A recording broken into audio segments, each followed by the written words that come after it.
Thank you for coming. I'd like to introduce Kelly Geiger. She's the Executive Director of Solana Doylestown. And Cindy Lilly.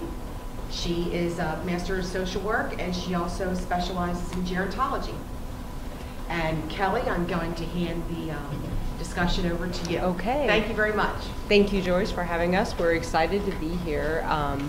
Really, we wanted to keep this as informal as possible and really just be a resource to you, kind of take this in whatever direction you want it to go in. But what we figured we were going to talk about today, a little bit more about assisted living, as well as what that means in the state of Pennsylvania and what the different types of quote-unquote assisted living are. And then we'll get into some more details specifically to dementia and memory care as well. So thought we could quickly go around the room, if that's all right, and just introduce ourselves again. And if there is anything in particular that you're wanting to know or want to take away from this, just like to hear about that so we can gear this more towards you. And if there is anything that we can't answer, we'll be sure to look into that for you and follow back up. So, okay. Well, certainly a huge challenge. I've dealt with this personally, as well as worked in this type of background industry for a long period of time. But I know, certainly leaving your home, giving up a lot of your possessions and things that you've spent your whole lifetime acquiring is very difficult. And then thinking of living in a community-based setting versus your own home is also something that many people initially are very uncomfortable with. So it can really be a big obstacle. Wanted to talk with you first just a little bit about what assisted living really is in the state of Pennsylvania. How many of you actually know the difference between assisted living and personal care? Okay, most people don't, simply because you may know about assisted living. That's something that nationally is out there, but in Pennsylvania, up until just a few years ago, assisted living was really used interchangeably with personal care home. But in Pennsylvania, it really wasn't a truly defined assisted living. What that means is, back in 2007, there was some legislation that went through to actually separate personal care from assisted living and really develop what assisted living has truly become in our state. Back in 2011, the Department of Public Welfare, which regulates personal care homes, started licensing and now regulates assisted livings as well. So I'll talk to you briefly about what the difference between the two is, and then I'm going to focus on personal care homes, because currently in Pennsylvania, there are only 19 facilities who have decided to go forward and get licensed as assisted living. So as you're out there looking, generally what you're seeing as an assisted living is truly a personal care home. Stop me if you have any questions, but I'll kind of talk about what that means. So assisted living and personal care homes provide a lot of the same things. They provide assistance with activities of daily living, which we'll talk about in a few minutes. Some of you may be familiar with. But they also provide, 24/7 staff. They provide, obviously, food and shelter, those types of basic things. They provide them for has to be at least 4 people to be considered a personal care home or an assisted living that are unrelated to the operator. So both of those, again, very similar type settings. Where they differ is assisted livings were really designed as kind of the stopgap between personal care homes and skilled nursing facilities, nursing homes. So right now in the past what had happened is once someone got to a certain level of care, maybe requiring some skilled services, they really weren't able to be maintained in that personal care home. They needed to move on to a skilled setting. With assisted living now, there's really 3 components that make it differ from a personal care home. They call them the 3 C's. It's concept, construction, and care level. So with concept, basically what you're looking for is aging in place. So someone who comes into the facility or community is actually able to come in on what would be more of the personal care level of need. You know, needing some assistance, some direction, some oversight, but not necessarily needing skilled services.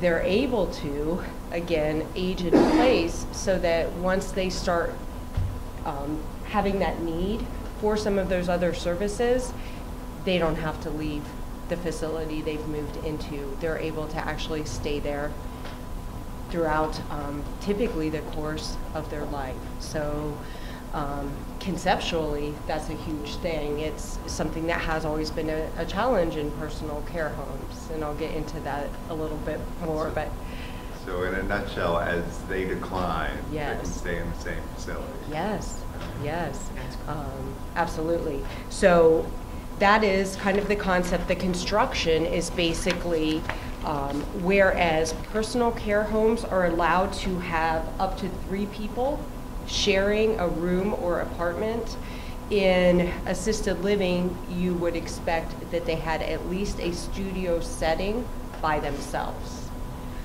Many personal care homes, especially the larger ones, do actually provide the individualized apartment settings. Some have shared apartments and the individual apartments.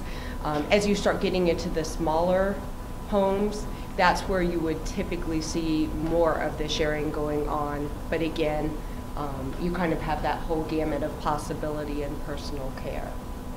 The last piece is care levels. So again, kind of talked about this already, but basically, as someone advances to nursing care services, and their needs become too great to stay in what would have normally been a personal care home, they can now stay there and receive those services from the assisted living communities. Any questions on that? Okay. Again, it's given a lot of options to people that they didn't have previously. Again, a lot of, or the majority of personal care homes at this point have chosen not to go that route. Personal care homes are prohibited from providing that type of acute care. However, what I did want to talk about a little bit is while they can't provide those services themselves, what you will see in many personal care settings is that those services are able to be provided by a third party. So people coming in, home care agencies, private duty assistants, even nursing services that people can actually set up and do set up so that they can keep their loved one in the community that they're already established in. So just because the licensure doesn't actually allow that piece from the home itself, they do have ways that that person can actually, if it's within their means, they can actually continue to some level of extended care within that community. So kind of the background there. There is some Medicaid funding at this point to assisted livings. This is definitely not my area of expertise because we actually function in personal care homes in the state of Pennsylvania. But what I can tell you is there's an allotment of beds that are available in any of the 19 assisted livings. Usually it's a small allotment of beds for the Medicaid services. So there's not that many in there, just so that you kind of know that piece of it. But there is that funding is available to some extent. Again, I talked about kind of being that stopgap between personal care homes and nursing homes. Obviously, assisted living, if any of you have looked into that versus nursing homes or experienced that personally, it's quite a significant difference in cost. So that was one of the reasons for the development of these types of facilities, so that people could have that care at a lower cost rate. And again, you know, the ability to stay in one place and not have to make another move is obviously very desirable. Question. Yes. So is there Medicaid funding available in personal care homes? No, not in the state of Pennsylvania. In New Jersey, they actually do have Medicaid funding to some degree. Yes, absolutely. I wanted to talk a little bit about activities of daily living, because that's really what defines and develops the care services that personal care homes provide. There's two different types of activities of daily living. The first type, just general activities, are things like eating and drinking, bathing, grooming, dressing, some assistance and guidance with medications, those types of things that people really need for their day-to-day care and well-being. Usually, again, their need for specific activities of daily living and the amount of those activities that they need assistance with really determines the appropriate setting for them. So someone might come into a personal care home and need to be reminded that it's time for meals. They may need to be reminded or even lightly assisted into showers. We use the word queuing. So someone might say, if they were giving a person a shower or a bath, okay, let's grab the soap, let's go ahead and really walk them through the steps. There is some hands-on care, but again, it's not extensive. When you start getting into more extensive care and more hands-on needs, especially when those needs surpass just one person assisting, that's where you're really getting into a heavier care need, and therefore potentially even a nursing type setting or a skilled type setting.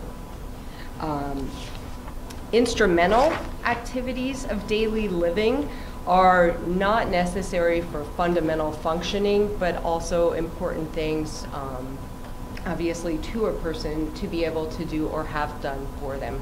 Things like housekeeping services, shopping, help with managing their finances, just all of those other really essential pieces that a person would need. So basically, personal care takes a combination of their regular activities of daily living, again, bathing, grooming, dressing, and the instrumental activities, and they work within what the person's needs are to really develop an appropriate care plan for them. The care plans in the state of Pennsylvania, those are called resident assessment support plans. They're very detailed, and they are actually what the regulating body looks at when they come in to make sure that we are meeting care needs of a particular resident. They're very individualized. So what happens when someone comes into a personal care home, they receive an assessment, and that assessment really goes hand in hand with the development of their resident assessment support plan, otherwise known as a RASP. So again, it may include things like meal reminders, assistance with showering, 3 times a week, 5 times a week, whatever their needs may be. Again, maybe assistance or reminders to the activity programming. It may say that a particular resident really prefers to take baths versus showers, or likes those showers to be in the morning versus evening. So it's very detailed and geared towards the person. Any questions on kind of development of those pieces or what the care can look like? Okay. How many different levels of care are in your facility? In our facility, we actually have 6 levels of care, and that definitely varies in different settings. Our particular levels of care are measured on the amount of time that a person would need, not on the types of services. But again, everybody does that a little bit differently. Sometimes you'll find it is on increments of time. Other places you'll find that it's really about, you know, they need these 2 services or they need 5, and they really build upon that. So it does vary. It's a good thing as you're out there and you're looking into your options to really see. Have it later in the plan, but we might as well talk about it. One thing that's required of all of these types of facilities in Pennsylvania is that they have a description of services. So as you're out there and as you're exploring and looking at your options, ask them for the description of services. It will outline what they provide in general, what they provide for their care levels, and then, for instance, we provide care levels and medication levels, something that, once again, others may do differently. So that may be combined, that may be separate, but oftentimes the medication management also has different stages within it. So you really want to explore, see what levels are available, see what the pricing looks like, how a specific community or facility really builds that. Some of them will actually build it where the care package is blended with the rental package, while others may separate it out. So you may come in and only need 1 or 2 services, or maybe none. You might be there for the socialization, the meals, the housekeeping, the transportation, and not need more of the hands-on or guided care at that point. So the unblended, you know, may be more of a benefit for you. Just things that you want to look for as you're looking for the right spot. Does that answer your question? Mm-hmm. Okay, good. Kelly, beyond the initial intake, where the assessment level of care is set, is determined, is it up to the individual facility, or does the licensure dictate how often that gets revisited? It is a great question. The licensure body, which is the Department of Public Welfare, they do actually require that your RASP be done. First portion of it is done within 15 days. Second portion, so the assessment portion of the RASP is really done within 15 days. The support plan portion is done within the first 30. So it really gives you a good picture of not only what you're thinking or anticipating when you first come in the door, but as you can imagine, once people settle into a facility, that care may look very differently. So it gives you the kind of initial first 30 days to really look at that and further develop the plan. Then it's every 6 months. What we do, and again, using this as an example to show that everybody kind of does it differently, we actually do upon admission after 30 days and then every 90 days thereafter, so that again, you really can capture the care in the moment. We also do, and this is something the Department of Public Welfare expects as well, yes, you have time frames, but if you're seeing a changing care need, then you need to also address that at that point in time. So that's where the staff that work in the community really becomes such an important and integral part of continuing to help develop that care plan. You know, you want to make sure that staff is very attuned to what's going on with the residents and reporting those things that they're seeing as they're administering the care. So that care plan can always really mirror what the needs are. Good questions to ask as you're out there. You know, how often are you doing the care plans? Who's involved in developing those care plans? What does that look like? And what amount of play do I really have in that? What amount of involvement do I take in that development? really what you want to look for is a community or facility that's going to be invested in making sure that you are a part of it. Having care plan meetings as you're seeing care needs change. Just making sure that you're in the loop with that is really important too. So another question I would ask as you're out there looking. Any other questions along those lines? How do you work the role of doctors in your level of care? Okay, very good question. So when someone first comes into a personal care home or an assisted living, they are required to complete what's called a DME. It's basically the doctor's medical evaluation. Couple of page evaluation that looks at some basic things like diagnoses, vital signs, those type of things. It also will list out any medications the person is taking, mobility levels, just some specific things that are really needed to be able to provide the right type of care, but also to ensure that the person coming in really matches with what the community can provide. What you would be doing is obtaining that DME prior to your loved one coming into a community, bringing that in, and then that, as well as the assessment that's done at the community, will really help, again, to develop that care plan. Those are actually done annually as well, and again, also done as need be. So for instance, someone really has a big change in their care level, someone goes out for hospitalization and comes back really having some different needs, it would be done at that point as well. And one thing I like with my mom is our doctor can come to the facility and I don't have to take her to appointments, and that's a big Yeah, it truly is. You want to be kept in the loop as far as what medications and changes. Yep, and, absolutely. Yeah, so you do, and again, another good question to ask, you know, are you going to be calling me, reaching out to me, involving me when you're having those types of situations as well? You really just want to make sure that where you're going to end up or where they're going to end up, there's very good communication there.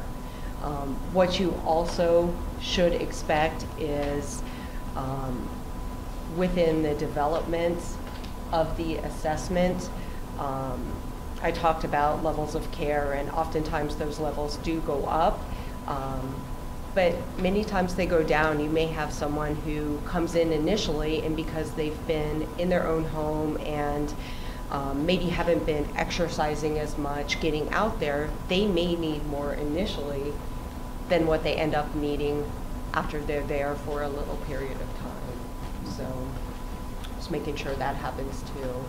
Any other questions on that? Now, the Department of Welfare regulates these facilities, but they are for-profit facilities. There are different types. Many are for-profit, not all are. And you may see there's lots of different names that can be underneath the umbrella of personal care homes. They may be called personal care home, retirement home, supportive living, senior living, continuing care.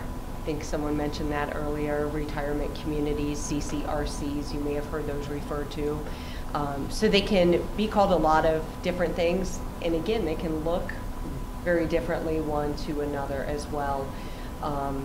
If I can make some recommendations, as you're doing your research, there's a few different things to check out.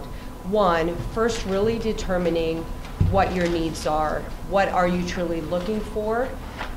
Is it something that's going to be large, small, something that's urban-based, rural-based, suburban-based? What do you want the programming to look like? Care services, you know, what's important within the services provided? What type of staff are in the communities, and what does their training look like? All of those things are very important. Making sure that you know and understand, do they provide transportation to medical appointments? Do they provide transportation to community events? Do I need to provide that myself?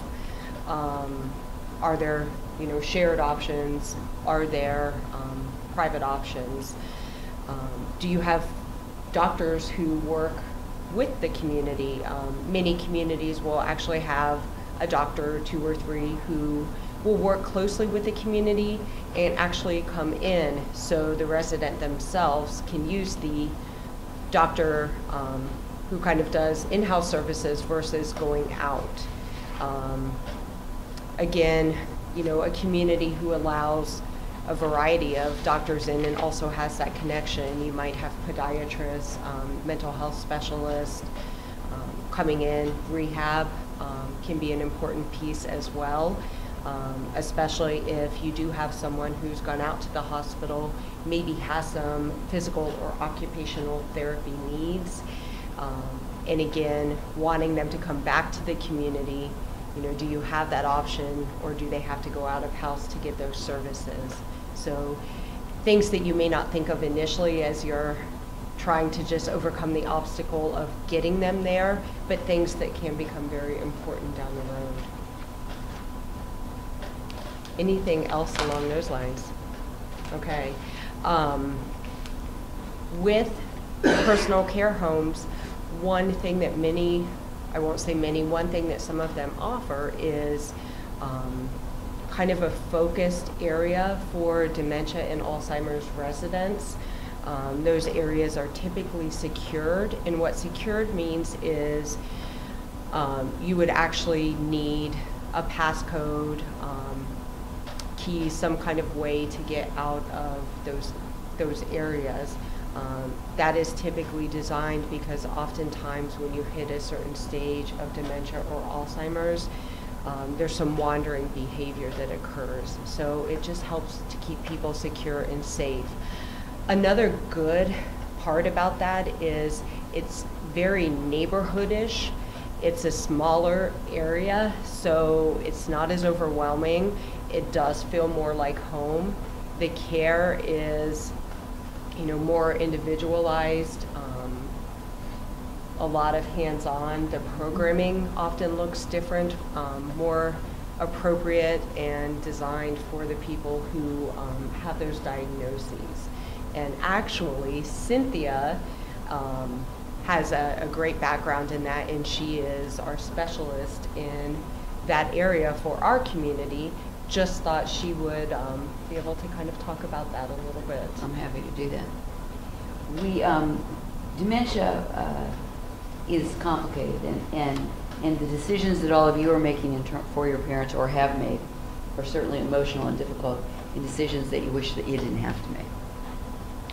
It gets further complicated when we throw in the condition of dementia, and we'll talk a little bit about what dementia is, because that's a term that's thrown around a lot, and what does that really mean? Dementia means the ability to think, to remember, and to reason. And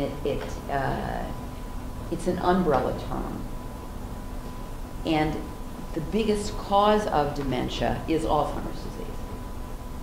About 65–70% of people who are diagnosed with dementia, and there are, like, at this point in time, 5.4 million people in the United States who are diagnosed, and every 68 seconds somebody in America is diagnosed with Alzheimer's disease. A very frightening statistic, and we're only seeing the tip of the iceberg. But the majority is caused by Alzheimer's disease, but there are other kinds of dementia too, that other diseases that cause dementia. One of them is thought to be by many experts to be the second leading cause, is something called Lewy body disease. Lewy body dementia, which takes a little different form than Alzheimer's disease. Vascular dementia, which is caused by a series of strokes, TIAs. Eventually, the brain is very plastic, and it can come back. But after a while, if you've had a series of strokes, then it can no longer, the injury and the insult to the brain can't be overcome, and so people begin to develop dementia. And then there's a frontal temporal lobe dementia, too, which we are seeing a lot more of, which is the only dementia which affects more men than women, and it occurs at a younger age.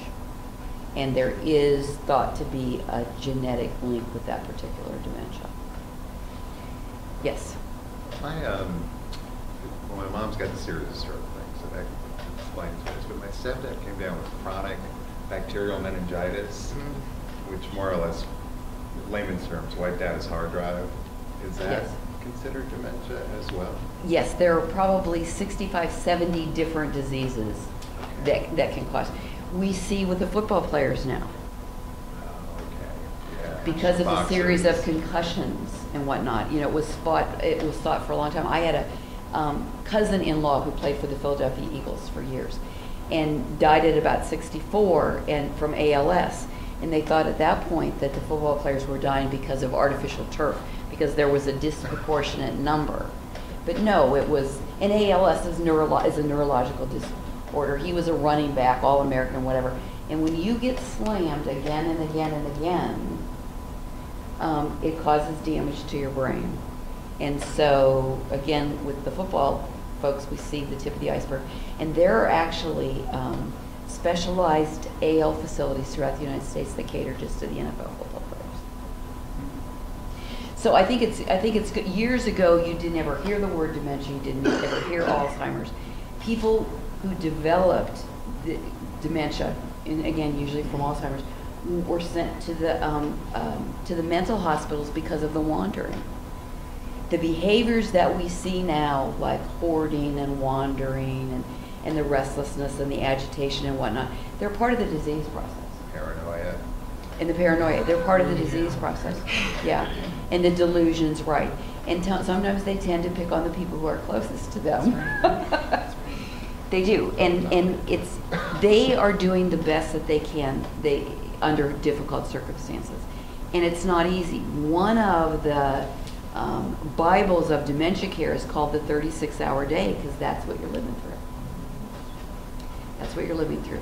And most people with dementia are cared by family at home. About 1 in 3 eventually go into some kind of congregate living. Now, there are some dangers to that.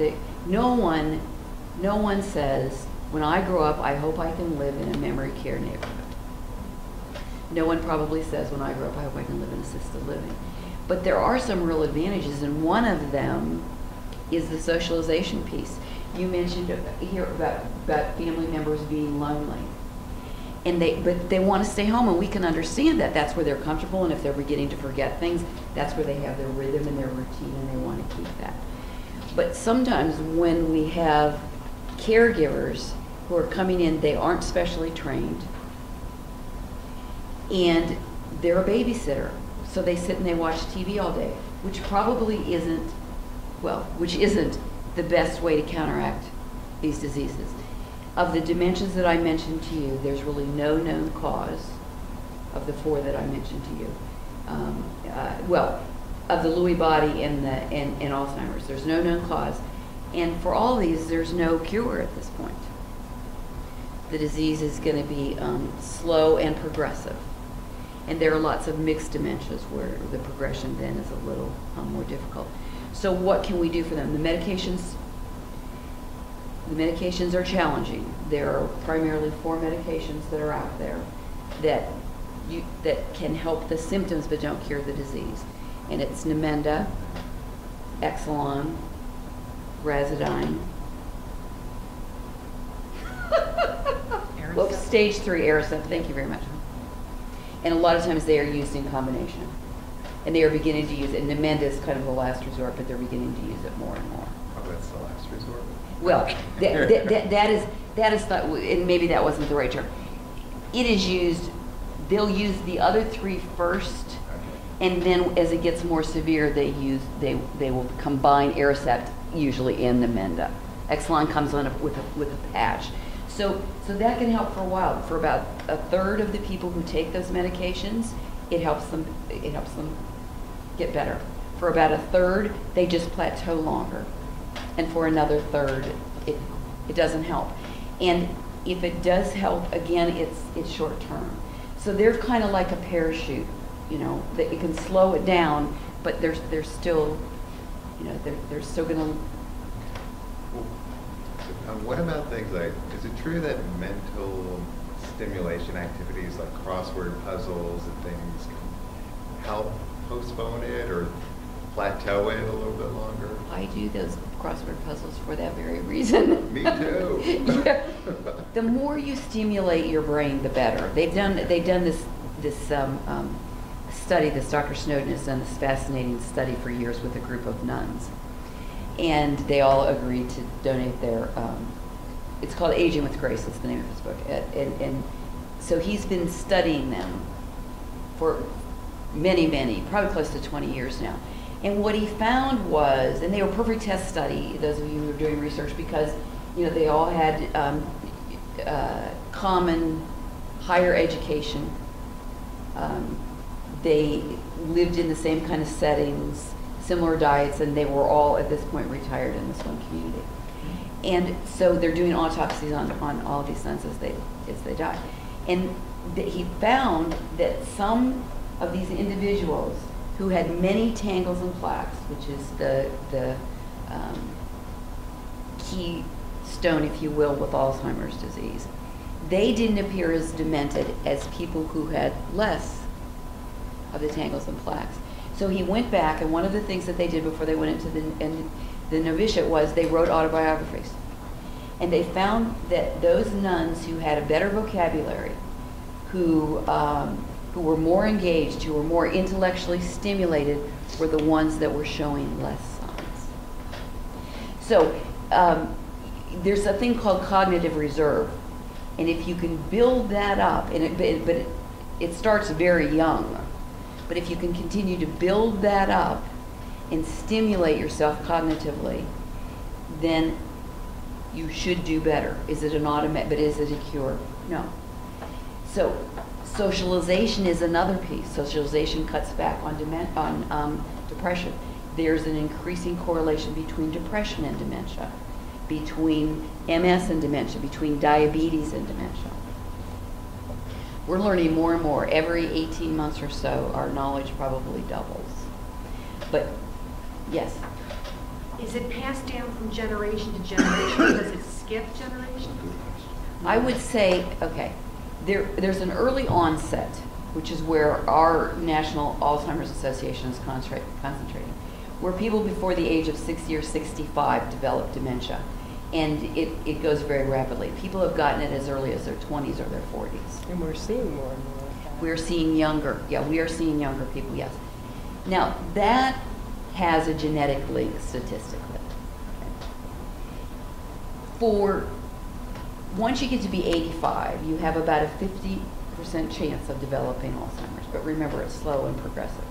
So if either of your parents were to develop dementia, it might make you more likely to have it, but it doesn't necessarily mean that that's going to happen. Just like if one of your parents has diabetes, that might make you more predisposed to have it, but that's not necessarily the case. But in the early onset, there's a significant correlation. Yeah, there's a significant correlation. There's an interesting book, Hannah's Heirs, about a Russian family. Many of them came to the United States and became scientists. And it was like 50-50. 50% of the kids developed. And in each generation, it was about a 50-50 chance of development. But that's unusual. That's a small percentage. Small percentage. So it is, again, it's very widespread. I think that one of the things that many families go through, and Alzheimer's and dementia is a family disease because it changes the relationship. This is what you're going through right now.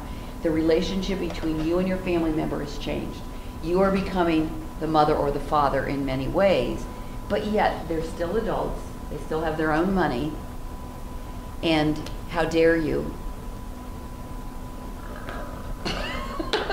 How dare you do? How dare you do? Denial is very common. I think it's difficult for us as caregivers. And I was a caregiver for my dad for a number of years. Is that then it's scary for us too, because if mom or dad has this, are we going to get it too? So you're constantly second guessing yourself. Most of our forgetfulness, quite frankly, is because we're on information overload and we're under a lot of stress and we don't input the information in the first place. We need to start a crossword. So here's the things, what's good You for can the wrap heart up your is, meetings with crosswords. there you go. But what's good for the heart is what's good for the brain, okay? So the Mediterranean diet, is it gonna mean that you don't have it? No, but it's good for you. So cutting back on fats, being careful with alcohol, not having more than 1 drink a day or 2 drinks a day, 1 for women, 2 for men. Getting exercise, socializing. Socializing is very, very important, and that's one thing that people get in congregate living that they don't get otherwise. You can't be depressed when you are sitting at a table and people are conversing or you're being asked questions or whatnot. It's harder to be depressed. You can be depressed. It's harder to be depressed. So the socialization, and they've done incredible studies that people who regularly socialize and have contacts with others and friends, if they're going to develop dementia, develop it 5 years later. So any amount of time that we can buy for any of us, you know, so with people with dementia, they need to be exercising twice a day.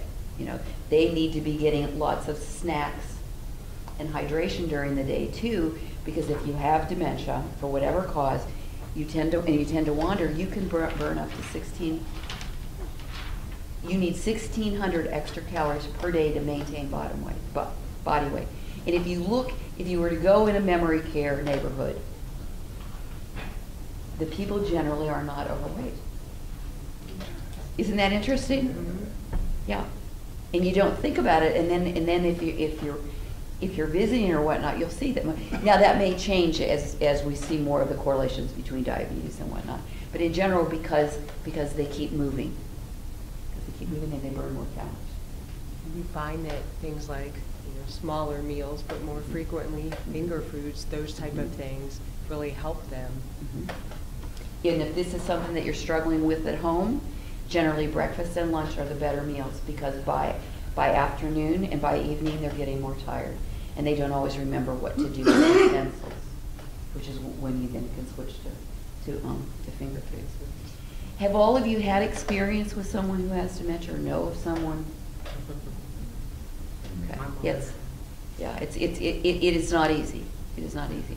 What each of you are going through isn't easy. But the best thing that you can do is educate yourself as much as possible. If dementia is something that you're concerned about, ALZ.org is the Alzheimer's Association. They have lots of resources. Lots of resources. Yeah. My mom's doctor, after her first onset, she had a major stroke, now that series of minor strokes right. are ongoing. And her doctor recommended that when she forgets it, or repetitiveness is right. so commonplace. At that time, he said it's going to be helpful if you point out to her that she's already told you, but what in reality what that means is I just sit on the phone going, yep, told me, yeah, you told me, Mom, yep, you told me already, yeah, I know you told me. And you get angry. She tells me stories about.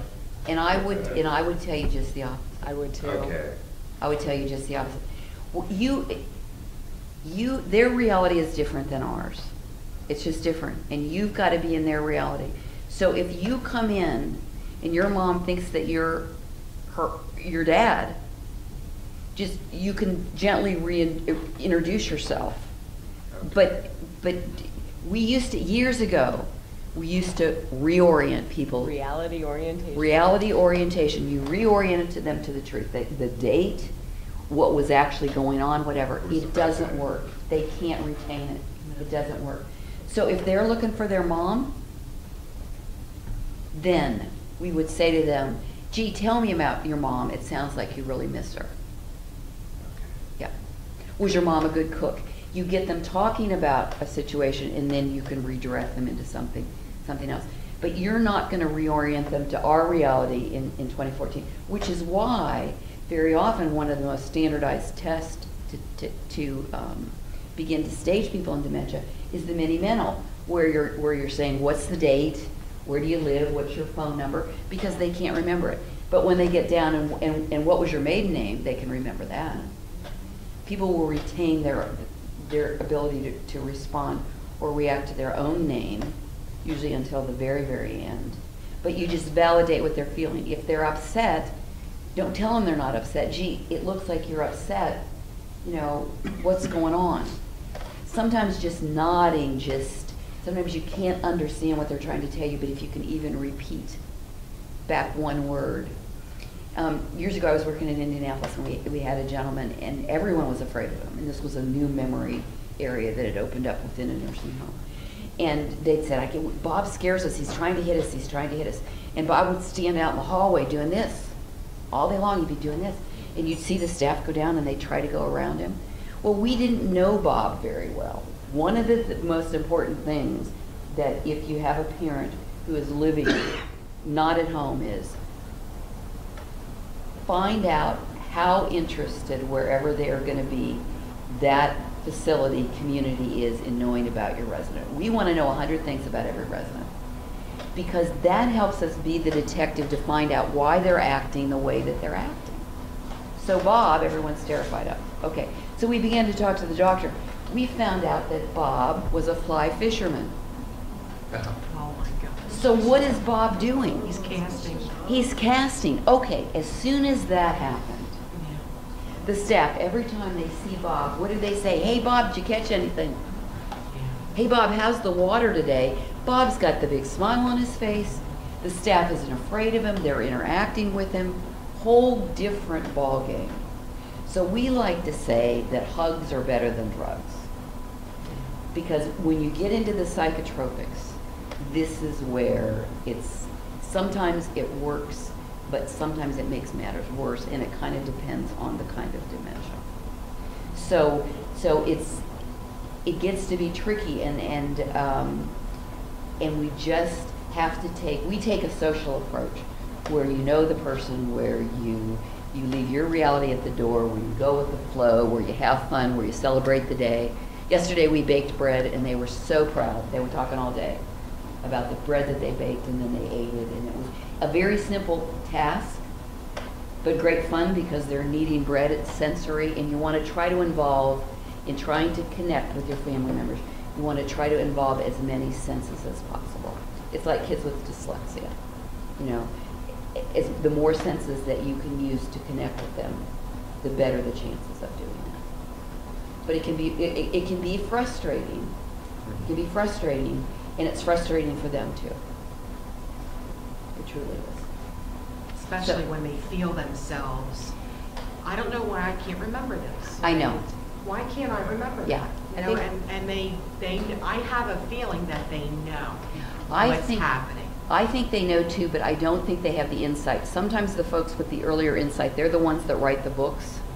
But the people who develop later, they know something's wrong. Yeah. Sometimes it's almost easier when they forget they forgot, and they're not as frustrated. I know that sounds weird, but that's real. But I think you can use humor. You know, I forget too. You know, I couldn't find my.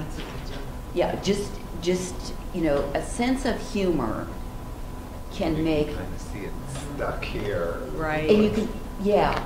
They just can't put their finger on They it. can't. Yeah. They can't. So if you can repeat back a word that you hear them say, that can make a difference too. But if you can be light about it and not correct them and not try to, you know, not try to give them the correct answer.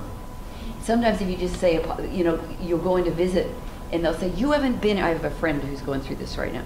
You haven't been here for a month, and the daughter comes every day. Well, if you explain, you know, what do you mean I haven't been here? You're not going to win.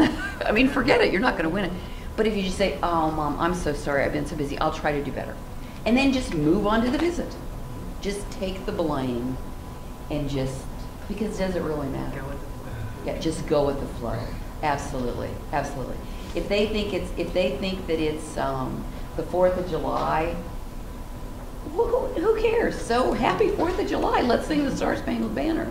Just get into their reality. Be in their moment. Yeah, get into their moment. You know, if they think Eisenhower's president, I love Ike. Great man. Lives in Gettysburg, PA.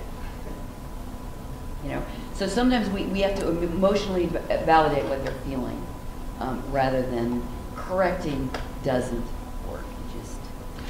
Do most, now you said that most, I'm sorry, that there are 19 licensed Assisted assisted Assisted living. living. Do they all have an Alzheimer's unit? No, and I don't know about these 19 in particular. Some may, some may not. Even in personal care homes, everything that's out there, it varies. It's really on what the What they- ownership itself has decided to do. Okay. Exactly. We have a lot of memory care units or neighborhoods within our communities, but we do have some where we don't have it. So you're going to find that that varies a lot. With the memory care units, you know, security is important. Is it secured? The approach of the staff is important. Is it called a unit or is it called a neighborhood? Neighborhood. Big Yeah, difference. we refer to it as a neighborhood because we want to build that sense of community, but again, kind of how people are defining it really lets you know what the approach is going to be there. What does the programming look like? Is it the same programming as what's going on in the assisted living personal care, or is it truly structured to someone who is at their cognitive level experiencing the same things that they are? What's the food like? Is it the same food that they're getting on the assisted living personal care side, or is the food something very different? But these folks aren't going to complain. Right. You know, So you need to be, wherever your family is, you need to be an advocate. You need to be the advocate to make sure, because people with dementia should not be second-class citizens.